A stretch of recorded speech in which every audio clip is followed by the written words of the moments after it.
Hello everyone. Today we shall read the second poem from your English textbook, Where Do All the Teachers Go?, which is written by Peter Dixon. This poem is about a child's thinking for his teacher, as a teacher is a special person for him. He wants to know where do all the teachers go after the school hours. Do they do the same things as other people do? Do they live the same life as other people do and we people live like? He's very curious to know about his teachers. So let's start with the poem. Where do all the teachers go when it's 4 o'clock? Means सब teachers कहाँ जाते हैं जब 4 बज जाते हैं. यहाँ 4 बजने का मीनिंग क्या है कि 4 बजे जब स्कूल ऑफ हो जाता है उसके बाद सभी टीचर्स कहाँ जाते हैं. Do they live in houses and do they wash their socks. कि क्या वो घरों में रहते हैं, क्या वो अपनी सॉक्स धोया करते हैं.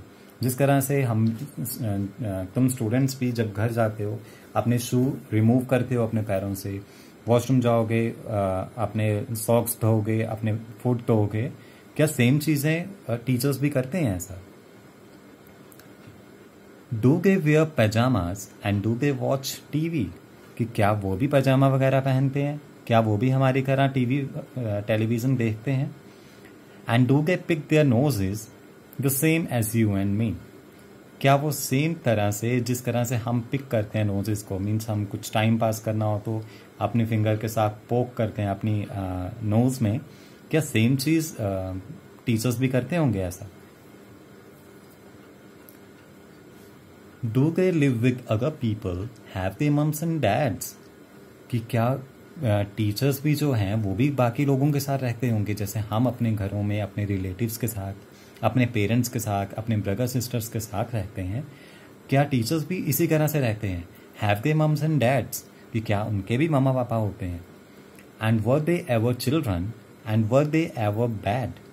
कि क्या उनका भी कभी क्या वो भी कभी चिल्ड्रन थे जैसे हम अभी बच्चे हैं. क्या हमारे टीचर्स भी हमारी तरह बच्चे थे और वो भी कभी बुरे बच्चे भी थे. Did they ever never spell right. Did they ever make mistakes. कि क्या कभी ऐसा हुआ है कि उन्होंने भी किसी वर्ड के स्पेलिंग्स पूछे गए हों तो उन्होंने भी गलत स्पेलिंग बताए हों उसके, या उन्होंने भी कभी मिस्टेक्स वगैरह की हों. जैसे हम छोटे बच्चे हैं, हमसे मिस्टेक्स होती हैं, कि क्या टीचर्स से भी ऐसी मिस्टेक्स होती हैं. Were they punished in the corner if they pinched the chocolate flakes. Did they ever lose their hymn books. कि क्या उनको भी पनिशमेंट मिलती है कि कॉर्नर में खड़े हो जाओ जिसे हमें मिला करती है कि if they pinched the chocolate flakes. Pinched means चोरी करना या चुपके चुपके खाना उसको. कि चॉकलेट फ्लेक्स अगर खा रहे हो, जैसे पीछे बैठ के हम छोटे बच्चे बहुत करते हैं ऐसा कि बैक बेंच पे बैठ के वहाँ पे चॉकलेट्स खाने, चिप्स खाने टीचर से छुप छुप के. कि क्या कभी टीचर भी ऐसा करते थे और उसके लिए उनको पनिशमेंट मिलती थी. Did they ever lose their hymn books. Hymn books कौन सी होती हैं, रिलीजियस बुक्स. कि मोस्टली ये क्रिश्चियंस की बुक्स होती हैं जिसमें सॉन्ग्स लिखे होते हैं प्रेज के, जो गॉड के लिए वो प्रे करते हैं उसके सॉन्ग्स लिखे गए होते हैं. तो उसमें क्या बोलता है वो कि क्या कभी उन्होंने भी अपनी बुक्स को गुम किया था. कि जैसे हमसे भी बहुत से अपने बुक्स या नोटबुक्स वगैरह गुम हो जाती हैं, कि क्या टीचर्स से भी ऐसा होता है. Did they ever leave their greens. Leave their greens. Greens means vegetables.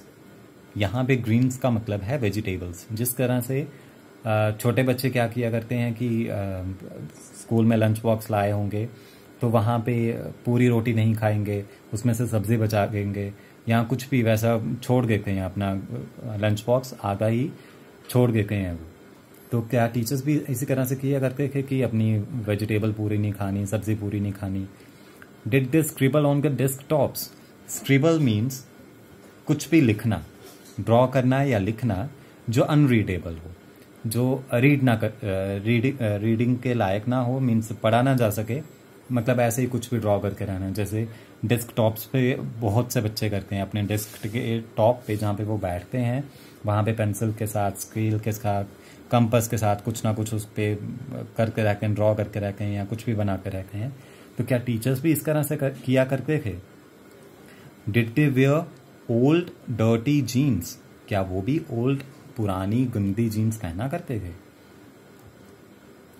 I will follow one back home today, I will find out what they do. उसके बाद वही चाइल्ड क्या बोलता है कि आज मैं किसी एक टीचर का पीछा करूंगा और मैं ये जानूंगा कि वो कहाँ जाते हैं और क्या करते हैं। Then I will put it in a poem that they can read to you. और उसके बाद जो भी वो करते होंगे, जहाँ भी वो जाते होंगे, वो पूरे के पूरे मैं एक पोएम में डालूंगा ताकि वो तुम्हारे लिए पढ़ सकें। Thank you.